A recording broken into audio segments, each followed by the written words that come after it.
नमस्कार, आप देख रहे हैं न्यूज फॉर नेशन और मैं हूं शुभी आपके साथ। राजद सुप्रीमो लालू प्रसाद यादव के लिए कल महाशुक्रवार था, क्योंकि दुमका कोषागार मामले में उनकी सुनवाई होनी थी। जो जमानत याचिका उनकी तरफ से दायर की गई थी, उसको लेकर रांची हाई कोर्ट में कल वीडियो कॉन्फ्रेंसिंग के जरिए सुनवाई की गई, लेकिन कुछ भी फैसला उनके पक्ष में नहीं आया। उस सुनवाई को 11 दिसंबर तक टाल दिया गया।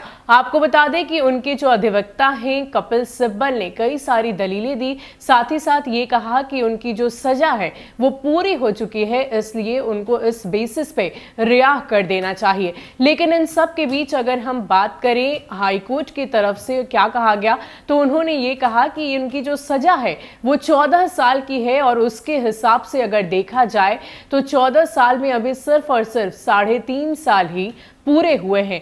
लेकिन इन सब के बीच आप ये सोच रहे होंगे कि हम आपको ये सारी बातें क्यों बता रहे हैं, तो हम आपको बताते चले कि लालू प्रसाद यादव को आखिर जमानत क्यों नहीं मिल रही है। ये सारे रीजन हम आपको इस वीडियो के जरिए बताने वाले हैं।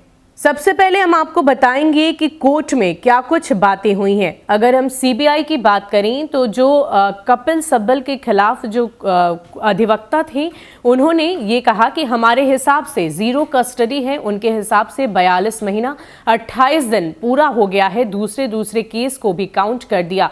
मैं अपना रिकॉर्ड पेश कर चुका हूं, अब ये बताएं कि कैसे 42 महीने 28 दिन लालू का कस्टडी काउंट किया गया है। इस पर लालू के वकील यानी कि कपिल सिब्बल ने कहा कि हाई कोर्ट से फिर निचली कोर्ट द्वारा सुनवाई की गई सजा की आधी अवधि जेल में बिताने के आधार पर हमने जमानत मांगी है। इधर फिर से सीबीआई ने कहा कि सजा की आधी अवधि की गणना ही गलत है। लालू प्रसाद को इस केस में अगले अलग अलग 7 साल की सजा दी गई है, यानी कुल मिलाकर 14 साल।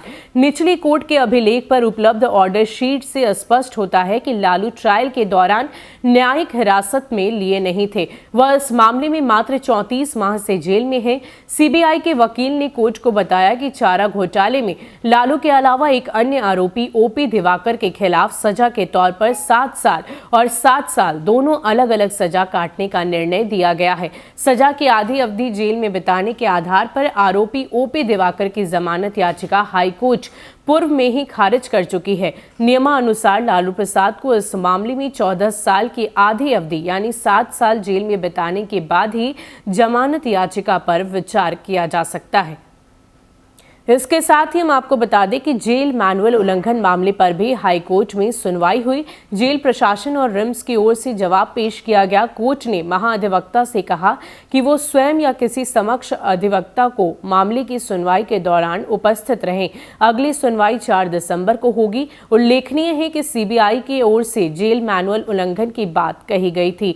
यह भी कहा था कि लालू रिम्स में इलाज नहीं करा रहे बल्कि अपना समय बिता रहे हैं। यह हाईकोर्ट के आदेश की अवमानना है। इस पर कोर्ट ने जेल आईजी और रांची जेल अधीक्षक से विस्तृत जवाब पेश करने को कहा था। तो ये सारी रीजन हमने आपको बताया कि क्यों लालू प्रसाद यादव को जमानत नहीं मिल पा रही है। इसके साथ ही हम आपको बता दें कि जेल मैनुअल के उल्लंघन की बात भी सीबीआई की तरफ से हाईकोर्ट में की गई, और हाईकोर्ट के द्वारा ये कहा गया है कि 4 दिसंबर को एक बार फिर से इस बात पर सुनवाई होगी। जेल मैनुअल का क्या कुछ उल्लंघन लालू प्रसाद यादव ने किया है वो भी हम आपको बता देते हैं कि सीबीआई ने ये कहा है कि लालू प्रसाद यादव जो है वो रिम्स में रहकर बस समय बिताते हैं, उन्हें किसी भी तरह की दिक्कत नहीं हुई है। इस बात को सीबीआई की ओर से पेश किया गया है, और अब इसी को लेकर 4 दिसंबर को सुनवाई होनी है। अब कोर्ट ने कहा है कि इसके लिए हमें साक्ष्य पेश कीजिए, जो भी सबूत है वो हमें दीजिए, उसके बाद इस पर आगे की सुनवाई की जाएगी। फिलहाल के लिए इतना ही। ऐसे ही अपडेट्स के लिए आप हमारे साथ बने रहिए और देखते रहिए न्यूज़ फॉर नेशन। नमस्कार।